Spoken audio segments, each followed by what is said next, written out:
If you want to land your dream job, stop applying for all those jobs. I know that sounds a little crazy, but hear me out. If you are spending all of your time reading the job boards, rewriting your resume and cover letters to incorporate the right keywords, then submitting applications after applications after application, I'm sure you haven't spent enough time on understanding the impact you deliver, how you communicate that, and who you communicate it with. My name is Maryann Lombardi.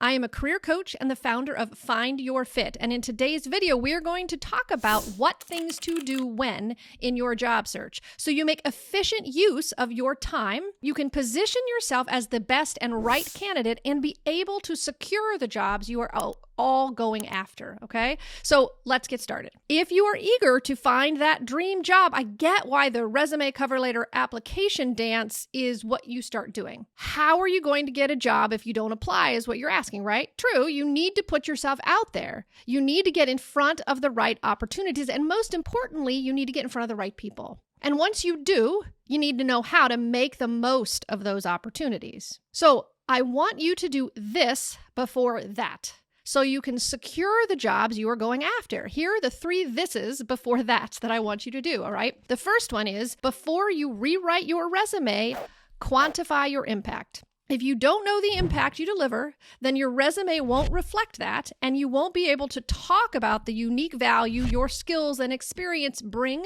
to whatever new opportunity you're in front of. Quantify your impact. It's essential to finding your dream job because you want your future employers to understand. You want them to imagine, to be able to picture how having you on their team is going to make things better for them, right? How it will help solve their problems. For example, maybe you help improve efficiencies or make a company more competitive, stronger. You might be the one who helps improve employee retention, right? Or help the company impact a community in a way they haven't been able to before. Maybe you are someone who launches and builds things. That has always been my sweet spot, right? I've always been brought in for my ability to build new programs, new offices, new activities, and create the partnerships that are necessary to sustain them. And in pitching myself for those opportunities, I would always highlight the impact that my skills delivered for my employers and the community or the customers that we served previously, right? So it is your job as the potential employee to paint that picture for your future employer, right? Or to the people you're networking with.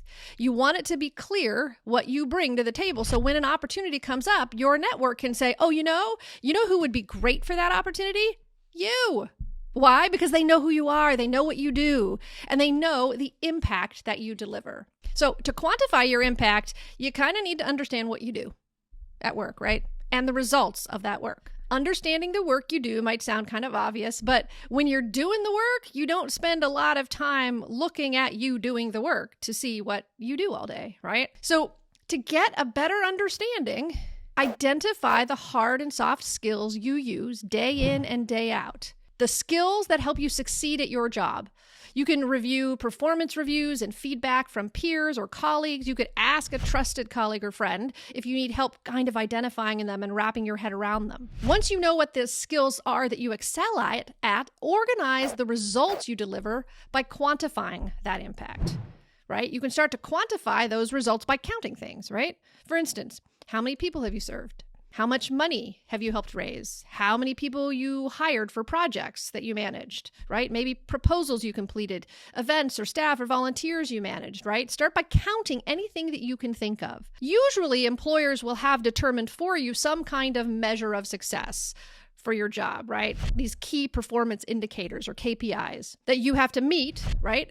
And in some of that will be part of that quantitative or qualitative impact assessment. But you should also choose for yourself how you determine what success looks like, even if it is different from how your employer defines it. The other side of impact is this qualitative, right? We talked about quantitative, it is counting things. Qualitative. These are the stories about how your work has impacted other people. For example, the kind of feedback you've received from customers. It could be how you make your team feel supported and empower them to do their best work. You can measure qualitative impact through surveys, through journals or meeting minutes, right? It can be testimonials or feedback from supervisors and peers. You can also use imagery by taking photos and pictures and visual representation of your work where that is appropriate, depending on the kind of work you do. So your skills And both these quantitative and qualitative measurements will help you craft the story of your impact so that you can clearly communicate about the results that you deliver at work. Do this before the resume, cover letter, and application dance. Next, before you submit another job application, map your network. Research shows that hiring managers spend 6 to 7 seconds looking at your resume, if it even makes it into their hands. And instead of spending our time trying to game the system with keywords, I just say go around the system, right? Your network is the best way for you to get in front of leaders, colleagues, and peers who are looking to fill positions. So clients are often asking me, but Maryann, I've never had to network before, so I don't have a network. And I remind them, yes, you have a network. They don't believe me until we brainstorm it and map out their current network. When we do that, they're all surprised by how many people they know once they see it right in front of them, right? They're like, hell, I know a lot of people. I know you do. I told you do. Remember, your network is just a collection of past, present, and future relationships. That's it. When we're trying to do new things, it's easy to think that we need all new skills, all new people, all new stuff to excel. We forget about all the people, the expertise, the stuff that we already have that can be re-engaged to support our new activity. So before reaching out to new people, we want to reconnect with people you already know. Whether you have lost touch or not, you already know all these people and have built relationships based on shared interests, experiences. These individuals are the foundation of your network. The brainstorming exercise will help you map those relationships, map that network. So the first part is to start by listing all the different groups of people you are connected to. For example, they could be close friends. They could be family, the CrossFit or yoga crew, right? They could be faith communities, online communities you're a part of, the PTA, that old book club that you were a part of, or your alumni association or industry associations, right? List every group you can think of. Write them all down. Next, write down all the specific people you can think of who are a part of each group. Write down how you contact them, right, as well. So, for example, you can list Sally, right, who you know from your mom's group. You were a part of when your kids were little, right? And you usually contacted her via text, so you will write down Sally, then text, and then her number, right? Or maybe you can think of James, who's a former colleague. You follow each other on Instagram, so you'd write down James and then his IG handle. It's as simple as that.